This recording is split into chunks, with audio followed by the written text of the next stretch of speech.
Guys, सो आज हम detail solution करेंगे इंग्लिश के सेट का। ठीक है, तो ये सेट डी है। बाकी अगर आप लोगों को आंसर की या आप लोगों को समझना है तो हम सेक्शन वाइज कर रहे हैं, तो आप अपने पेपर में सेक्शन देख के उसको चेक कर सकते हैं। प्लस आपको जो भी क्वेरी है, जो भी क्वेश्चन नहीं समझ में आता है, you guys can just simply message us. आप वीडियो के नीचे कमेंट कर दीजिए and will take care of your queries as well. Right, चलिए स्टार्ट करते हैं पेपर को। सो हमारा जो फर्स्ट सेक्शन है that is sequencing of words. Right, तो सीक्वेंसिंग ऑफ वर्ड्स जैसे आपको पता है चार पार्ट्स में लिखा हुआ है and we have to make them into a sentence. So हमारे पास चार ऑप्शंस होते हैं। To be successful, what it is as a human being, have you ever considered. अब बहुत बेसिक सा, बहुत सिंपल सा क्वेश्चन है। अब टू से क्वेश्चन वैसे भी नहीं करे स्टार्ट हो सकता। सो पी से मेरे ऑप्शंस गलत हो जाते हैं। राइट, सो पी से ये क्वेश्चन गलत यार,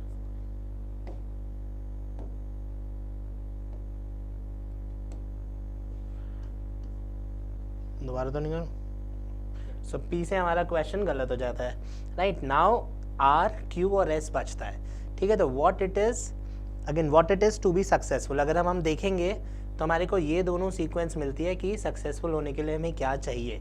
सो सेकंड चीज़ हमें पता चलती है कि क्यू और पी तो साथ में आएंगे ही आएंगे। So this question is, this part is wrong. अब हमारे पास बचा ए और बी। तो अब क्या मैं क्यू पी से पहले आर आएगा या क्यू पी से पहले एस आएगा, केवल इतना चेक करना है। तो अगर आप पढ़ के देखोगे तो this will come in the starting.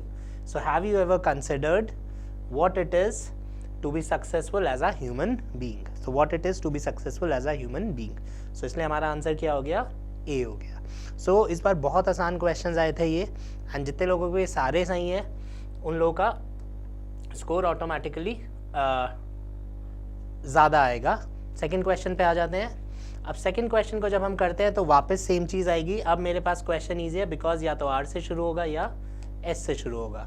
अब अगर आप आर और एस में पढ़ते हैं तो यूजुअली हमारा जो सेंटेंस है वो सब्जेक्ट से शुरू होता है। Right, so many people today are willing to surrender to the idea that there is in all instance a single authoritative truth to be discovered and defended.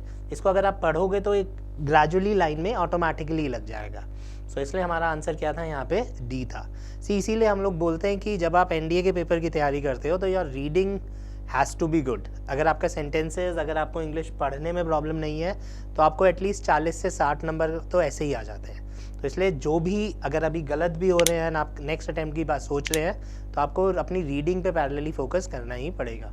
Right, third question करते हैं। अब third question वापस जब हम आते हैं तो for और फ्रॉम, कभी भी प्रेपोजिशन से क्वेश्चन शुरू होता नहीं है।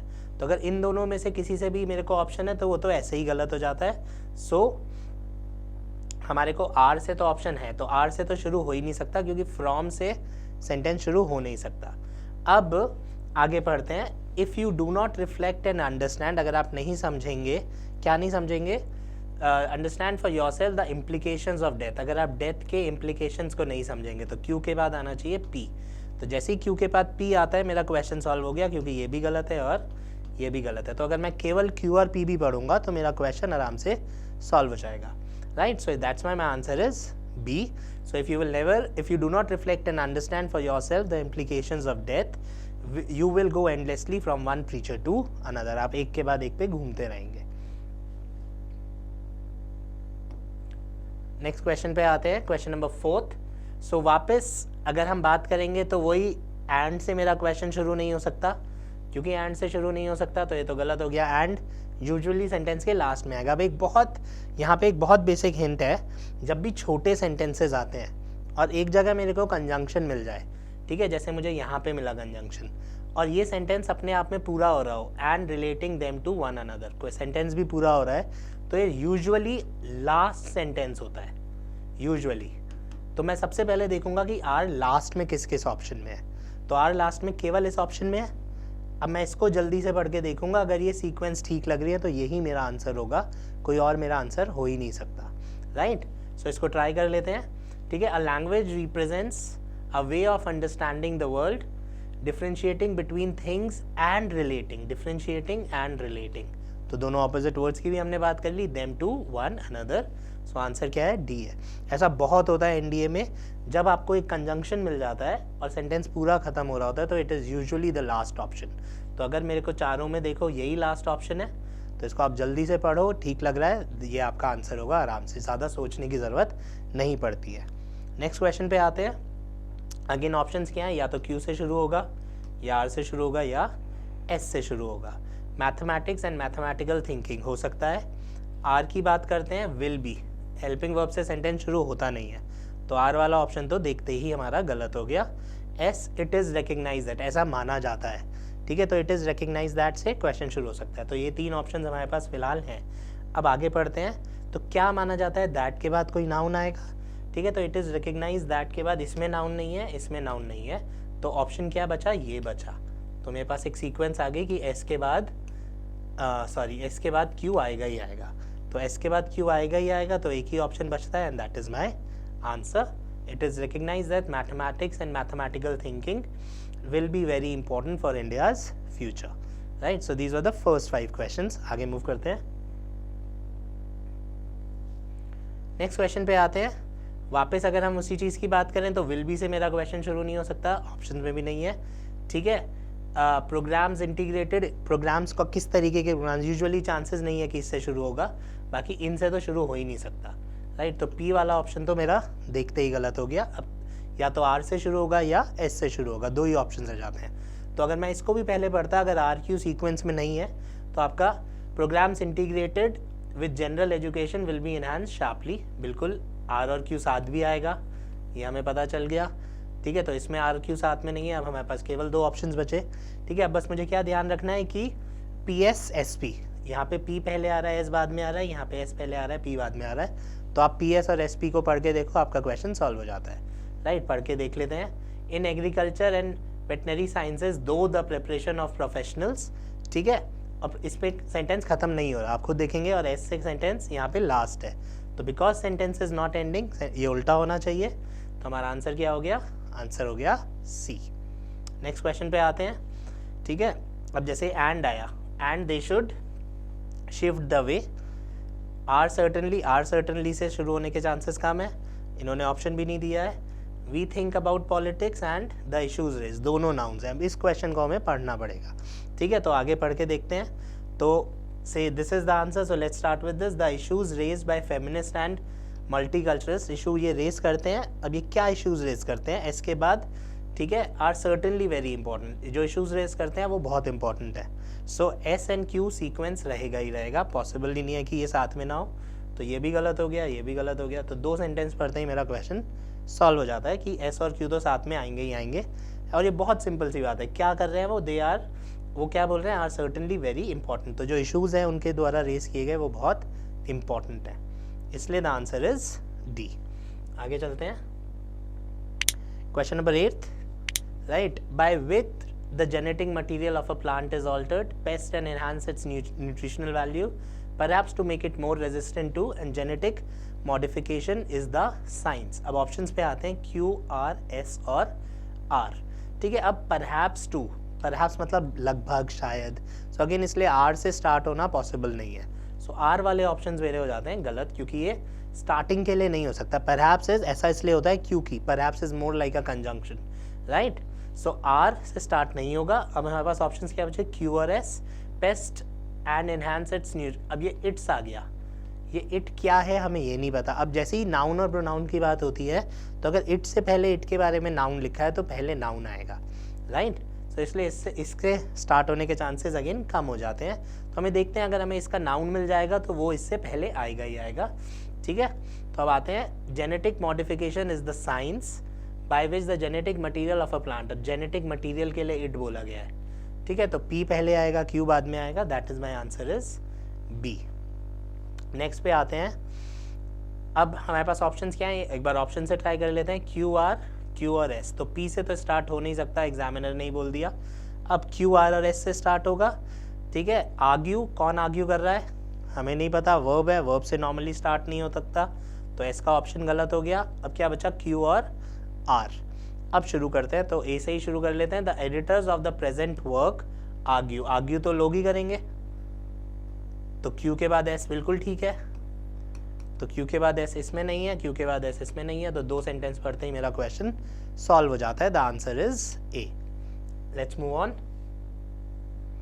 लास्ट क्वेश्चन जो था इस सेक्शन का, राइट, वापस अगर हम देखते हैं QPRS, जब ऐसा क्वेश्चन आता है तो एकदम सॉल्व होता है क्योंकि चारों ऑप्शंस है हमारे पास, तो ऑटोमेटिकली 3 अगर मैं ढंग से पढ़ूंगा तो गलत हो जाते हैं। तो एक बार ध्यान से देखते हैं, देखिए फॉर आ गया प्रेपोजिशन, तो फॉर वाला ऑप्शन हो गया गलत। एज अ चैंपियन कंपैरिजन है तो Q वाला ऑप्शन हो गया गलत, ठीक है। एज अ पायनियर कंपैरिजन है तो S वाला ऑप्शन हो गया गलत। केवल ये है जहाँ पे मेरा सब्जेक्ट है, तो बहुत ज़्यादा पॉसिबिलिटी है कि क्वेश्चन R से ही शुरू होगा। अब बस आपने टिक करने से पहले इसको एक बार पढ़ लेना है, ठीक है। So Pandita Ramabai was truly remarkable as a pioneer in women's education and as a champion of women's right for which she fought till the end, full stop, ठीक है। तो आप पढ़ोगे एकदम मैच होता चला गया। एज का मतलब होता है किसी की तरह, किसी की तरह, तो कौन है, पंडिता रामाबाई। तो ये होगा हमारा section 1 which was ordering of words in a sentence. Second part जो था वो था ईडियम्स एंड फ्रेजेस। अब ईडियम्स एंड फ्रेजेस का एक बहुत बेसिक कॉन्सेप्ट या लॉजिक है जो आपको ध्यान रखना है कि यूजुअली यूपीएससी में क्या होता है, जब वो आपको कोई भी एक वर्ड देते हैं तो एकदम उससे या तो स्ट्रेट फॉरवर्ड उसके जैसा एक ऑप्शन दे देते हैं। अब ईडियम्स का मतलब क्या होता है, मुहावरा, तो जो लिखा है वो तो गलत होगा ही होगा, ठीक है। तो मैं अगेन ये सजेस्ट करता हूँ कि ईडियम्स एंड फ्रेजेस में अगर आप गेस मारने की प्रैक्टिस करेंगे तो बेटर होगा, ठीक है। आपको रीडिंग स्किल्स पे एनहांस करके और थोड़ा सा तुक्का मारने की कोशिश भी करनी है, which is called an educated guess, right, जिसकी हम बहुत ज़्यादा प्रैक्टिस करते हैं यहाँ पे। सो अगेन अगर 10 क्वेश्चन है तो 7 या 8 क्वेश्चन होंगे जहाँ पे मैं एक एजुकेटेड गेस मार पाऊंगा और उन 8 में से 6 या 7 क्वेश्चन मेरे ठीक हो जाएंगे। तो ऑटोमेटिकली आप एक नॉर्मल आदमी से या एक नॉर्मल स्टूडेंट से जो केवल वही क्वेश्चंस करके आ रहा है जिसको जो उसने को मिले हैं या जो उसको आते हैं, उससे आपका स्कोर ऑटोमेटिकली 10, 12, 15 नंबर ऊपर चला जाएगा, राइट। अब पहला जो है इसमें बेसिकली हमें स्क्यूअर का मतलब अगर पता होता तो सॉल्व होता, तो इसका बेसिक मीनिंग होता है स्ट्रेंज पर्सन। ये अगर मैं गेस कर रहा होता मैं नहीं सॉल्व कर सकता था। So this is the first one which is a strange person. अब सेकेंड क्वेश्चन से गेस करना, अब चिड़िया की तरह खाना। अब मैं ऑप्शंस पे आता हूँ, मैं ऑप्शंस देख के थोड़ा सा लॉजिक लगाऊंगा। अब चिड़िया तेज खाती है, बहुत ज़्यादा तो नहीं खाती, लगातार भी नहीं खाती। अब मेरे पास 2 ऑप्शन बचे, तेज खाती है और कम खाती है। अब यूजुअली चिड़िया क्या खाती है, कम खाती है, राइट। सो अगर मैं गेस करूंगा यार चिड़िया कम खाती है, इसको टिक कर देते हैं, आपका आंसर भी ठीक हो जाता। ऑटोमेटिकली जो ईडियम है और जो ऑप्शंस है उन्हीं ऑप्शंस में से क्योंकि एक आंसर है, अगर आप थोड़ा सा दिमाग लगाओगे, अगर आप 7-8 क्वेश्चंस करते हो तो आपके आराम से 5-6 ठीक हो जाते हैं। तो अगर एक आध नेगेटिव जाएगा भी तो प्रॉब्लम नहीं है, क्योंकि नॉर्मल आदमी से, एक नॉर्मल स्टूडेंट से आपके 5 या 4 क्वेश्चन ज़्यादा ठीक हुए होंगे। सो आपका जो स्कोर है वो बहुत अच्छा आ जाएगा, राइट। तो this is how we make educated guess. Lock horns. अब लॉक हॉर्न्स इज जब 2 सांड ऐसे लड़ रहे होते हैं और दोनों के सींग आपस में फंसे हुए होते हैं, लॉक हो गए होते हैं, तो क्या कर रहे होते हैं वो लोग लड़ाई कर रहे होते हैं। तो आप सांड बनने की कोशिश तो कर नहीं रहे हो, तो सेम हो गया। तो जो सेम होता है वो तो होता है गलत। आप आर्ग्यू कर रहे हो, अग्री कर रहे हो या थिंक अबाउट, अब ये उसने सेम मीनिंग दे दिया कि सींग के बारे में सोचना, तो आप सींग के बारे में सोच भी नहीं सकते। अब जब 2 लोगों के सींग लॉक हो रखे हैं तो वो अग्री करेंगे या लड़ाई करेंगे, ऑब्वियसली लड़ाई करेंगे। अब अगर आपको इमेज भी आ गई दिमाग में कि 2 जो सांड हैं या जो 2 बुल हैं वो लड़ रहे हैं या उनके हॉर्न्स ऐसे लॉक हैं, तो आप ऑटोमेटिकली उसको सॉल्व कर लोगे, that is they will argue about something. Next question पे आते हैं। Next question is early bird. अब ये एक ऐसा चीज़ है, अर्ली बर्ड, अर्ली। अब अर्ली का लो से कोई कनेक्शन नहीं हो सकता, लेटेस्ट से कोई कनेक्शन नहीं हो सकता, एशियंट से कोई कनेक्शन नहीं हो सकता। क्यों? ये जो है ये सेम मीनिंग होगी, और मुहावरे का मतलब ही क्या होता है कि मैंने कुछ बोला है और उसका मतलब कुछ और होगा। तो केवल एक है जो सबसे पहले आएगा, उसको मैं क्या बोल देता हूँ, अर्ली बर्ड। तो ये सॉल्व नहीं हो सकता, ये आंसर नहीं हो सकता बिकॉज ये एग्जैक्ट मीनिंग है। और अगर मैं अर्ली का मतलब होता है पहले, तो उड़ने से रिलेटेड कुछ नहीं, और लेटेस्ट होता है सबसे लास्ट वाला, तो ये दोनों हो गए ऑपोजिट। तो ऑटोमेटिकली इन तीनों को आप क्या कर दोगे, गलत कर दोगे। आंसर क्या बचा, डी, ठीक है। तो अभी अगर आप देखोगे तो इन 4 में से 3 में मैंने गैस किया और वो तीनों ठीक है, ठीक है। तो एक क्वेश्चन हम छोड़ के आते और 3 कराते। अब बहुत सारे बच्चे क्या करते हैं, बहुत सारे बच्चे इन वर्ड्स को पढ़ते हैं, कहते हैं अरे यार ये तो हम याद ही नहीं करके आए, और क्वेश्चन छोड़ आते हैं। तो अगर आप ऑप्शंस देखोगे तो आपके क्वेश्चन सॉल्व होने लगेंगे, राइट। आगे मूव करते हैं। B in the pink, again ये गैस नहीं हो सकता, ठीक है। अब ये कलर जब मुहावरे होते हैं ना, ये हम आपको याद कराते हैं, जब मुहावरे होते हैं और मुहावरों में कलर्स का यूज़ होता है तो उनका एक बहुत स्पेसिफिक मीनिंग होता है। जैसे सबसे ज़्यादा कॉमन जो कलर होता है मुहावरों में वो होता है ब्लू। ब्लू के दो मीनिंग्स होते हैं, एक तो सडनली और एक ब्लू का मतलब होता है रॉयल्टी, ठीक है, राजाओं से रिलेटेड होता है ब्लू का मतलब, या फिर ब्लू का मतलब होता है अचानक से। इसी तरह से जब हम पिंक की बात करते हैं तो पिंक, अब अगर आप स्किन कलर से देखोगे भी, देखिए टू बी वेरी कलरफुल तो हो नहीं सकता क्योंकि आदमी की बात है, तो या तो आप अमीर होंगे या सैड होंगे या हेल्दी होंगे। So pink is considered to be healthy, ठीक है। ये मुहावरा बेसिकली आता है फ्रॉम से पिग्स, ठीक है। तो when a pig is pink he is considered to be healthy, right. जब बच्चा पिंक होता है, कहते हैं ना colour of the skin is pink which suggest that you guys are healthy. So इसलिए आंसर क्या है, ए है।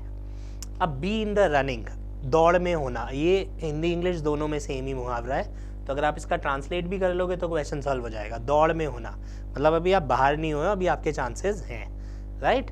सो in a good position to win, तो क्योंकि आप दौड़ में हो, तो लूजिंग पोजीशन नहीं हो सकते क्योंकि आप दौड़ में बने हुए हो, ठीक है। पावरफुल पोजीशन और गुड पोजीशन, इन दोनों में से एक आंसर करना था, ये गलत है क्योंकि उसने आगे टू विन लिख दिया, इसलिए हमारा आंसर क्या हो गया, सी हो गया, बिकॉज आप जीत सकते हो अभी, you are in a good position to win.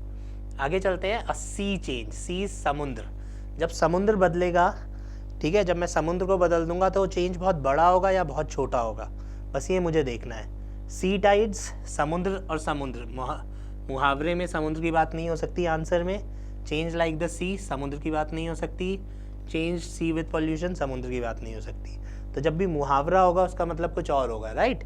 इन तीनों में उन्होंने समुद्र की बात कर दी, तो ये तीनों तो ऑप्शन ही गलत हो गए, तो मुझे कुछ सोचना ही नहीं है ऑटोमेटिकली। अब इसका जो भी यहाँ पे चौथा ऑप्शन होता वो मेरा आंसर होता, राइट। क्योंकि आप सबको पता है कि मुहावरा मीन्स अगर मैं बोल कुछ रहा हूँ उसका मतलब कुछ और होना चाहिए, तो जब मैंने अपने मुहावरे में समुद्र बोला है तो उसके मीनिंग में समुद्र नहीं होना चाहिए, राइट। आगे चलते हैं, pearl of wisdom, wisdom is दिमाग, बुद्धिमता, एंड पर्ल इज मोती, ठीक है।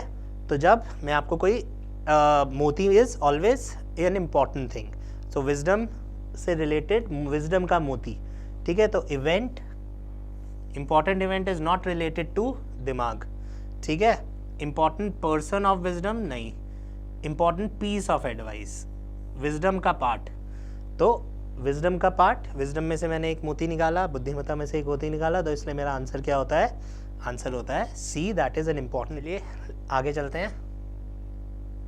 सो the last two idioms are be in seventh heaven, ये अगेन हिंदी इंग्लिश सेम मुहावरा है, सातवें आसमान पे होना, सातवें आसमान पे होना इस खुश होना, ये रिपीट हुआ है अभी, राइट। इसीलिए अगेन मैं बार बार बोलता हूँ कि एनडीए वालों को सीडीएस के वोकैब और idioms करके जाने चाहिए, सीडीएस वालों को एनडीए के, बिकॉज ये रिपीट होते हैं, ये अभी अभी रिसेंटली सीडीएस में आया था। सो इसका आंसर क्या है, टू बी एक्सट्रीमली हैप्पी। अब बी इन द रेड, अब रेड का अगेन जो नॉर्मली मीनिंग होता है दैट इज विद गुस्सा, अगर मैं idioms की बात करूँ तो red is connected with anger, ठीक है। तो जब रेड आता है मुहावरे में तो it is a negative word, बुरा शब्द होता है ये। So get money from one's family, पैसा मिला तो अच्छी बात हो गई, ठीक है। To be in a favour of needy people, लोगों की मदद कर रहे हो, अच्छी बात हो गई। तो अब ये दो ऑप्शन बचते हैं, to be in danger of being caught, पकड़े जाना, या पैसा ओन करना।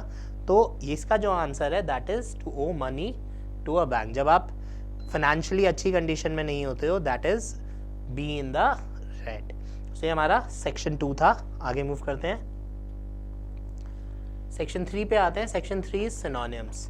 सिनोनिम्स और एंटोनिम्स में अगेन हमारे को रूट वर्ड्स थोड़े से याद करने पड़ते हैं, प्लस सेंटेंस पढ़ के वापस वही है, थोड़ा सा एट टाइम्स एजुकेटेड गेस भी मानना पड़ता है। तो जो फर्स्ट वर्ड है मैल, मैल इज अ प्रीफिक्स, मैल का मतलब होता है बुरा, कुछ भी चीज़ बुरी होती है, ठीक है। तो Ravi told his friend that he had no intentions to malign him, मतलब उसकी इंसल्ट करने का कोई इंटेंशन नहीं है। तो प्रेज, ग्रीट एंड मेनाइन आर गुड वर्ड्स, तारीफ करना, तो एक ऑप्शन बचा स्लैंडर, तो इसमें हमारा आंसर हो गया स्लैंडर। आगे चलते हैं, ही अपीयर्ड टू बी वेक्स्ड, ठीक है। अब ये वाला क्वेश्चन अगर आपको याद नहीं है तो सॉल्व नहीं हो सकता। वेक्स का मतलब होता है गुस्सा होना या इरिटेटेड होना, पसंद नहीं होना। सो कैसी लग रही है, वो क्लियर तो हो नहीं सकती, देखिए ठीक है, अनकॉम्प्लिकेटेड हो सकती है, काम हो सकती है और डिस्प्लीज हो सकती है। अब क्योंकि ये दोनों वर्ड्स ऑलमोस्ट सेम है, अगर आप गेस भी कर रहे थे तो आपको सी कर देना चाहिए था, because calm and uncomplicated are almost the same word. इतना क्लोज आंसर होता नहीं है नॉर्मली, तो इसलिए द आंसर इज डिस्प्लीज्ड। आगे मूव करते हैं। Do not hold any prey. Prey का मतलब क्या होता है? Pre conception. प्री इज किसी चीज़ से पहले, ठीक है। तो एक्सपेरिमेंट आप होल्ड कर नहीं सकते, ग्रेट आइडिया आप होल्ड कर नहीं सकते, कंसीट आप होल्ड कर नहीं सकते। तो अगर आपको इस शब्द का मीनिंग भी नहीं पता, अगर आपको बोलना भी नहीं आता, तो भी आप होल्ड कर रहे हो। आपने इसको छोड़ के बाकी सब कुछ पढ़ा। लोगों के बारे में कुछ मत लो, तो लोगों के बारे में एक्सपेरिमेंट नहीं हो सकता, लोगों के बारे में आइडिया नहीं हो सकता और लोगों के बारे में कंसीट नहीं हो सकता। सो आंसर क्या हो गया? नोशन। नोशन का मतलब होता है पहले से बनाई गई ओपिनियंस। आगे चलते हैं। All मॉर्टल, मॉर्टल and immortal. अब ये अगेन रूट वर्ड्स होते हैं, इम और इन। जैसे ही इम और इन लग गया, दैट इज उसका उल्टा। तो मॉर्टल होता है वो लोग जो मर सकते हैं। अगर मैं मैन इज मॉर्टल मतलब आदमी मर जाता है, तो मॉर्टल एलिमेंट इज जो खत्म हो सकते हैं, राइट। सो नेवर एंडिंग खत्म, इमॉर्टल खत्म, और डिवाइनली होता है भगवान से रिलेटेड। तो अगेन डिवाइन कोई चीज़ होगी तो कभी खत्म नहीं होगी। सो एक ही वर्ड बचा, ये आता है टेम्परेरी से टेम्पोरल। सो मॉर्टल का यहाँ पे मीनिंग क्या हो गया? टेम्पोरल। आगे चलते हैं। The itinerary of the group visit. Itinerary अब पढ़ते ही समझ में आ जाएगा, वॉज गिवन टू एवरीवन, ठीक है। तो आइटिनरी अगर आप मेक माई ट्रिप वगैरह पे भी अगर कभी बुकिंग कराओगे तो आपका आइटिनरी मांगता है। वहाँ पे टर्म आती है आइटिनरी, कि कितने दिन जाना है, कहाँ रुकना है, कितने दिन का स्टे होगा एंड ऑल दैट। तो that is called your itinerary. जब वो आपको वापस भेजते हैं तो आपको आइटिनरी मेल करते हैं, ठीक है। सो इसलिए आइटिनरी इज़ बेसिकली शेड्यूल, ठीक है। आगे चलते हैं। The effort was to harness the power of the nature. अब हार्नेस बेसिकली क्या होता है? ये अभी recently last to last exam में भी वर्ड आया था, डाई इन हार्नेस। हार्नेस का बेसिक मीनिंग होता है लगाम, ठीक है, या पट्टा, आप कुछ भी बोल सकते हैं उसको। सो आप नेचर की पावर को हार्नेस कर रहे हो, मतलब उसको यूज़ कर रहे हो। कैसे? लगाम लगा दी। अगर आपने किसी भी चीज़ में लगाम लगा दी तो आप उसे क्या कर पाओगे? कंट्रोल कर पाओगे। तो हार्नेस का यहाँ पे मीनिंग क्या हो गया? कंट्रोल करना। आगे चलते हैं। The fickle nature of humans is at times the cause of great innovations.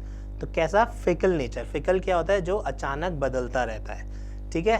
तो इसलिए कंसिस्टेंट ऑपोजिट हो गया, स्ट्रॉन्ग ऑपोजिट हो गया, वाइली गलत हो गया। Answer is facilitating, so that is fickle. Next आते हैं। The flood situation during the monsoon this year was. अब फ्लड सिचुएशन जो है यूजुअली क्या होती है? अबंडेंस ज़्यादा नहीं हो सकती, एनकरेजिंग और वेलकम तो हो ही नहीं सकती फ्लड की सिचुएशन। फ्लड की सिचुएशन तो बुरी ही होगी। तो कैटास्ट्रोफिक मीन्स जो बेसिकली जब आपदा आती है या जिसका बहुत ज़्यादा बुरा असर होता है, that is called catastrophic. So flood situation can not be encouraging and welcoming. And abundance का मतलब होता है ज़्यादा। फ्लड सिचुएशन ज़्यादा नहीं हो सकती, फ्लड सिचुएशन क्या होगी? भयानक होगी, ख़राब होगी, ऐसा कोई वर्ड होगा। तो इसलिए आंसर क्या है? कैटास्ट्रोफिक। Question number 29। सो अब he was appointed as the honorary member of the team. तो जब मैं ऑनररी की बात करता हूँ तो honorary comes from honour. Honour is respect, right. So इसमें क्या होता है? जब आप किसी भी चीज़ में एज ऑनररी काम करते हो तो आपको पैसा नहीं मिलता उस चीज़ का। So you are unpaid. से आपने देखा होगा फॉर एग्जाम्पल कि गवर्नमेंट डॉक्टर्स होते हैं, वो जब कहीं दूसरी जगह पे अगर होते हैं तो they work as honorary doctors. So honorary जो टर्म है दैट इज़ जब आप अनपेड होते हो। जैसे MS Dhoni is an honorary officer in the Indian Air Force. So अगर मैं आपको ऑनररी टाइटल मिला हुआ है, सचिन तेंदुलकर को, MS धोनी को, इन सबको ऑनररी टाइटल्स मिले हुए हैं, मतलब उनको उसकी सैलरी नहीं मिलेगी। तो अगर मैंने उसको फ्लाइंग ऑफिसर बना दिया ऑनररी, तो ऐसा नहीं है कि the government would be paying him as well, he would be unpaid. So honorary का मीनिंग होता है unpaid.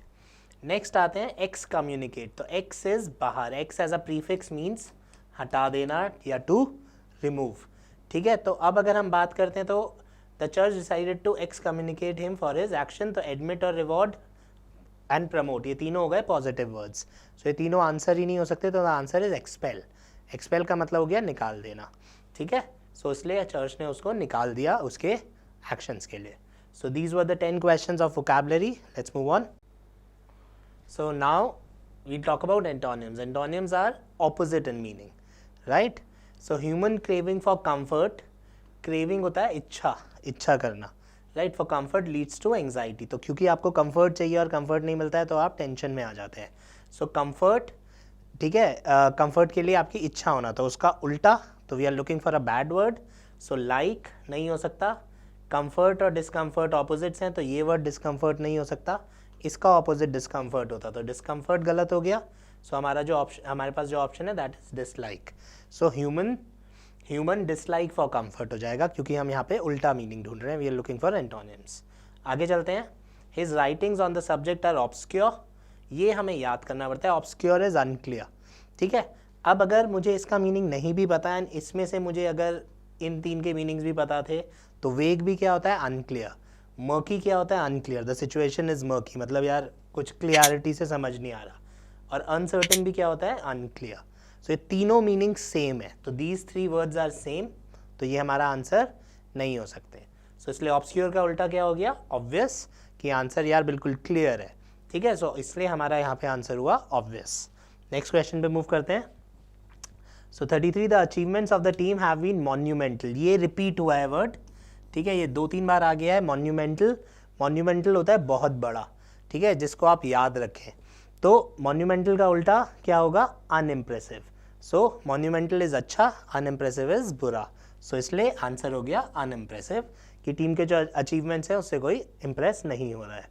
Now his frail is weak, ठीक है, ये अकेला ऐसा क्वेश्चन था जो यूजुअली यूपीएससी में नहीं होता है, कि frail appearance is a weak appearance, दिखने में ठीक ठाक नहीं है, पतला सा है, तो वो मेरिट नहीं कंसिडर हो सकता, ठीक है। तो ये पहली बार है कि यूपीएससी ने उल्टा एग्जाम्पल दिया है, तो his frail appearance was considered a merit.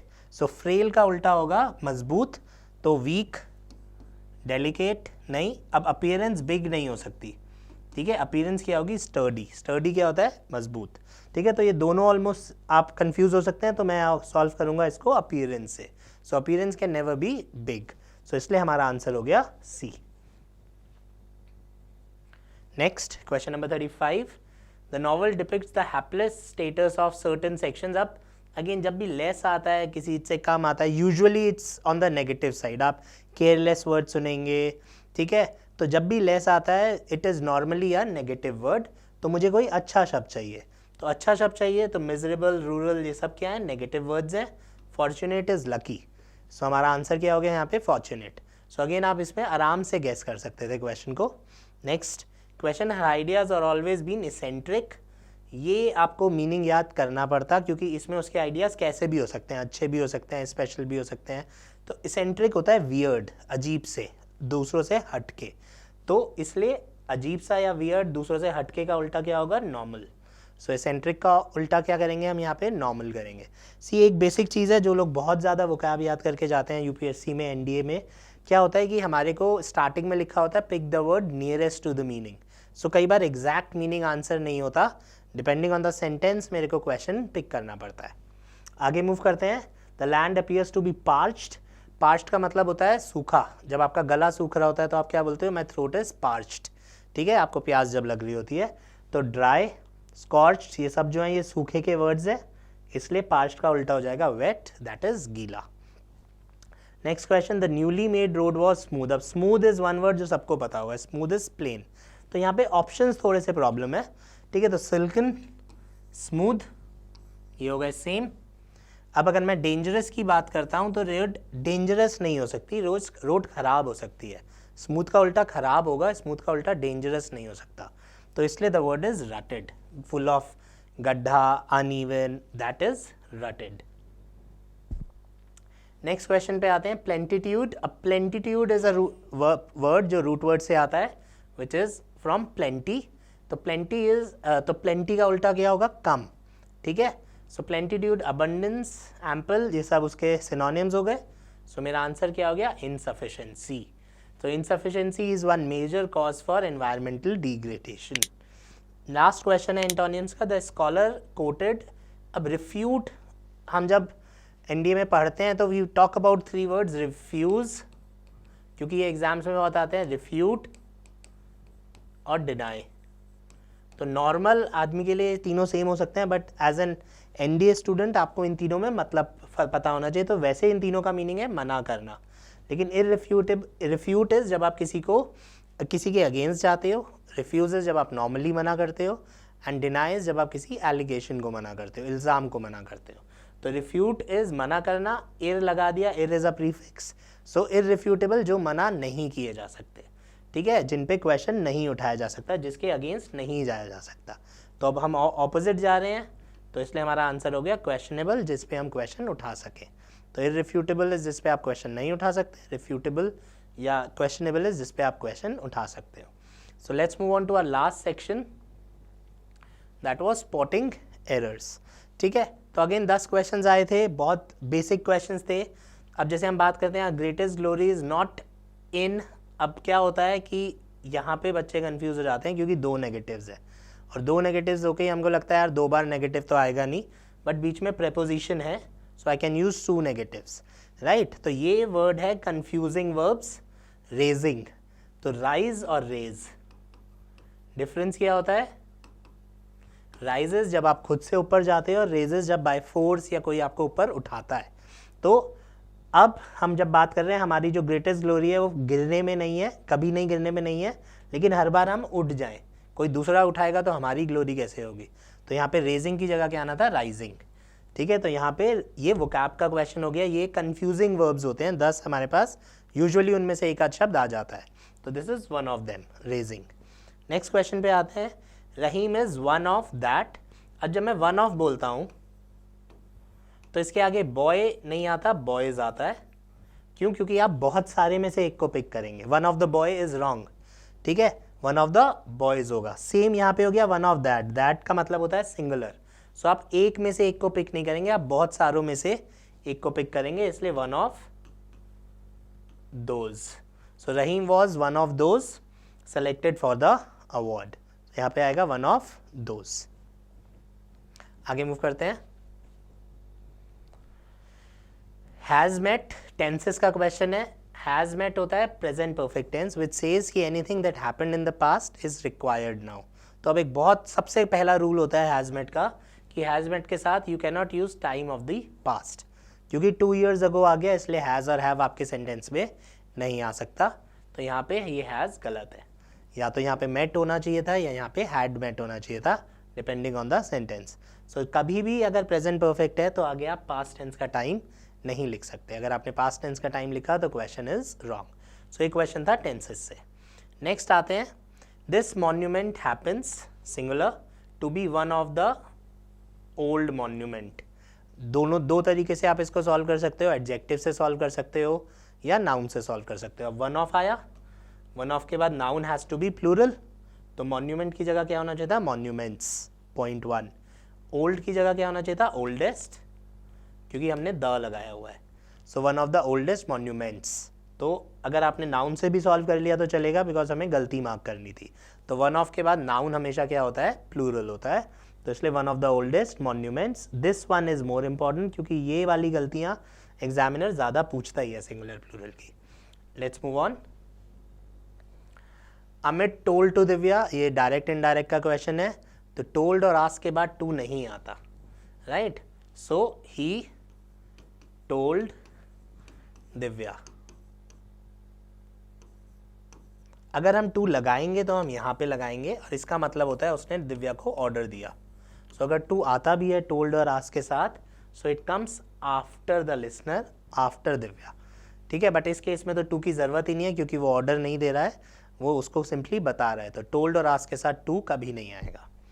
आगे मूव करते हैं। If you have asked me, if देखते ही आपको याद आ जाना चाहिए, दिस इज इफ़ कंडीशनल्स। सो हमारे पास 3 कंडीशंस होती हैं। इफ़ के साथ या तो हैड लगता है, या सिंपल पास्ट लगता है, या सिंपल प्रेजेंट लगता है। तो हैव तो कभी लगता ही नहीं, तो if you have is wrong. अब उसके बाद क्योंकि यहाँ पे वुड हैव टोल्ड है, तो अगर हमारे रिएक्शन में वुड हैव होता है तो यहाँ पे आंसर होता है हैड।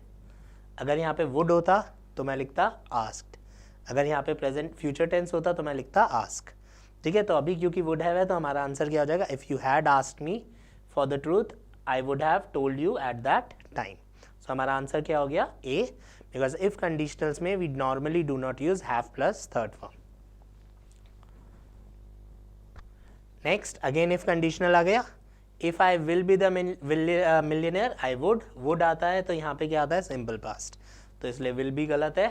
अब यहाँ पे वॉज नहीं आएगा, यहाँ पे आएगा वर, अगर हमें करेक्ट ही करना है, बिकॉज जब भी हम इमेजिनरी सेंटेंस बोलते हैं, so in past tense we always use were.